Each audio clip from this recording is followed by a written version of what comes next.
Praise lord. Vizianagaram నుండి వచ్చాము. తిను మా చెల్లి ఉషారాణి. మేము హిందూ కుటుంబం నుండి వచ్చాము. మా కుటుంబంలో ఎవరు కూడా క్రీస్తుని అంగీకరించిన వారిగా ఉన్నారు. అయితే మా చెల్లి చాలా సంవత్సరాల నుంచి చేతబడి శక్తులతో, దురాత్మ శక్తులతో బాగా బంధింపబడిందండి. చాలా వేదనతో ఉంది. అయితే మేము బయట ఎన్నో ప్రయత్నాలు చేశాము, హాస్పిటల్కి చూపించాం, కానీ ఏ ప్రయత్నం కూడా సక్సెస్ కాలేదు. చివరికి తను సూసైడ్ అటెంప్ట్స్ కూడా చాలాసార్లు చేసింది. అయితే ఆ టైంలో డాడీతో మాట్లాడాను.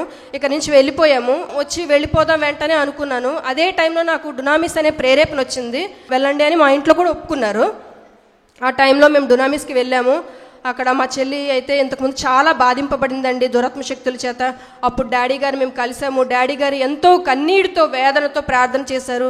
అక్కడ దహించగ్ని మినిస్ట్రీ అంతా కూడా మా కోసం ఎంతగానో ప్రార్థన చేశారండి. తిని మేము వెళ్ళేటప్పుడు ఎలాంటి స్థితిలో ఉందంటే తన పేరు గుర్తులేదు, తను ఏం చేస్తుందో తనకు అసలు కంప్లీట్గా గుర్తులేదు. తన మైండ్ పూర్తిగా లాస్ అయిపోయిందండి. ఆ టైంలో దేవుడు చెప్తున్నాడు, భయపడకు నేనున్నాను అని దేవుడు పదే పదే నాతో మాట్లాడుతుంటే అది నాకు ఎంతగానో ధైర్యం ఇచ్చింది. మేము అసలు డునామిస్కి ఒక 10 days ఉండి వెళ్ళి వచ్చేద్దామని అనుకున్నాము. కానీ దేవుడు ఎంతగానో మాట్లాడి ధైర్యపరిచి అక్కడ మేము 43 days పైగానే ఉన్నామండి. ఆ టైంలో తనని బాగా దేవుడు స్వస్థపరిచాడు. దేవుని ఆత్మ తనను తాకిందండి. ఆ డాక్టర్స్ అయితే చెప్పారు దీనికి ఏ మెడిసిన్ పడిచేయదు, ఇంకా తిని లైఫ్ లాంగ్ అయితే మెడిసిన్ వాడుతూనే ఉండాలి అని అన్నారు. అయితే నేను అడిగాము ఇంకా వేరే ఆప్షన్ ఏదైనా ఉందా అని అడిగితే వాళ్ళు చెప్పారు తిని మెంటల్ హాస్పిటల్లో జాయిన్ చేయడం తప్ప ఇంకా వేరే ఆప్షన్ అయితే లేదే అని చెప్పారు. కానీ దేవుడు ఎంతగానో మా అందులో కృప చూపించి డాడీ గారు కన్నీటితో చేసే ప్రార్థన విన్నారు. ఈరోజు మీ అందరి ముందు మమ్మల్ని సాక్షిగా నిలబెట్టారు. అలాగే ఈ దేవుడి చిన్న సాక్ష్యం దీవించిన గాక. ఇక్కడ మేము టీం అంతా కలిసి ఇక్కడ ప్రార్థన చేస్తాం. సో ప్రార్థన చేసి నేను అలా బయటకు వెళ్ళినప్పుడు తన సహోదరి వాళ్ళ అమ్మగారు ముగ్గురు ఆ గేటు దగ్గర భయముతో వాళ్ళ ఫేస్లో ఒకలాంటి భయం, ఆందోళన కనపడింది. అప్పుడు నేనే పరిచయం చేసుకున్నాను. అమ్మ నేను థామస్ గారు, మీరు ఏదో కొత్త ఫేస్ లాగా ఉంది, మీరు ఎక్కడ నుంచి వచ్చారేంటంటే అప్పుడు ఈ పాప గురించి చెప్పారు. కంప్లీట్గా తన మెంటల్ డిసార్డర్లో ఉంది. పావం చాలా మెడిసిన్ వాడి అలసిపోయారు యవనస్తురాలు. అయితే నేను ప్రార్థన చేసి వాళ్ళ అమ్మగారు చెప్పారు మేము మొక్కని దేవుడు లేడన్నారు.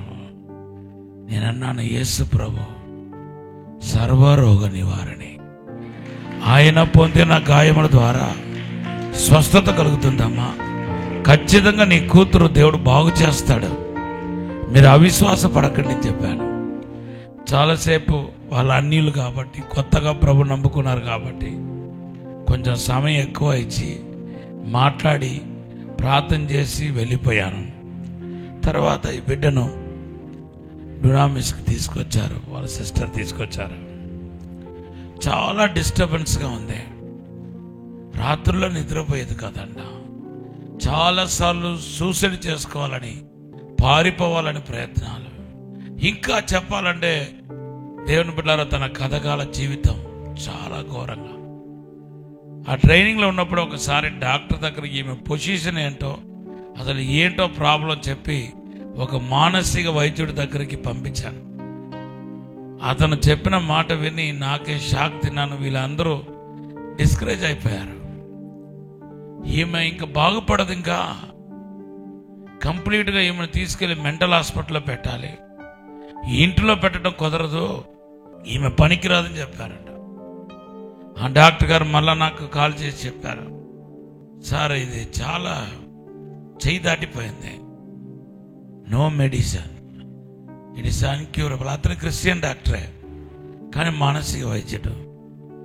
నాకు తెలుసు కాబట్టి అసలు ఈమె ఒక ప్రాబ్లం ఏంటో, అసలు ఏ స్థాయిలో ఉందో ఒకసారి కనుక్కొని రమ్మని చెప్పడానికి పంపించాను. తన ఎప్పుడూ ఆ 10 రోజులు నవ్వటమో ఇతరులతో మాట్లాడటమో నేను ఎప్పుడు చూడలేదు. కానీ ఆ డాక్టర్ గారు తర్వాత ఇంకా ఇట్లా చెప్పేసరికి నా హృదయం చాలా కలవరపడిపోయింది. దేవుని సన్నిధిలో కన్నీళ్లతో ప్రార్థన చేశాను.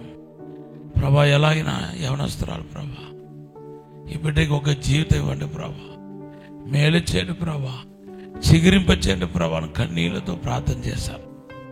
ఆమెను బాగు చేస్తున్నానని దేవుడు చెప్పాడు. అలాగే దేవుడు బాగు చేయడానికి ప్రారంభించాడు.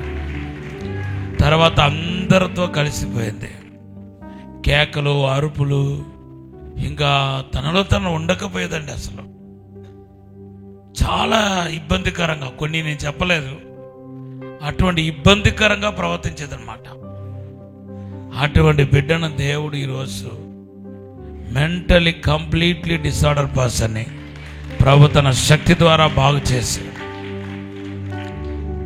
ఈవెన్ డాక్టర్ గారు చెప్పారు, మీరు అక్కడ ఉంచబాకండి, ఆ ట్రైనింగ్లో కూడా ఉంచబాకండి, చాలా ప్రమాదం అని చెప్పారు. కానీ మిగిలిన 17-20 రోజుల్లో చాలా మార్పులు వచ్చాయి. దేవుడి బిడ్డ ఒక కన్నీళ్లను తుడిచారు. ఈ బిడ్డను దేవుడు కట్టి అనేకులకు ఆశీర్వాదకరంగా దేవుడు చేస్తాడు. గట్టిగా ఒక హల్లెలూయా చెప్పండి.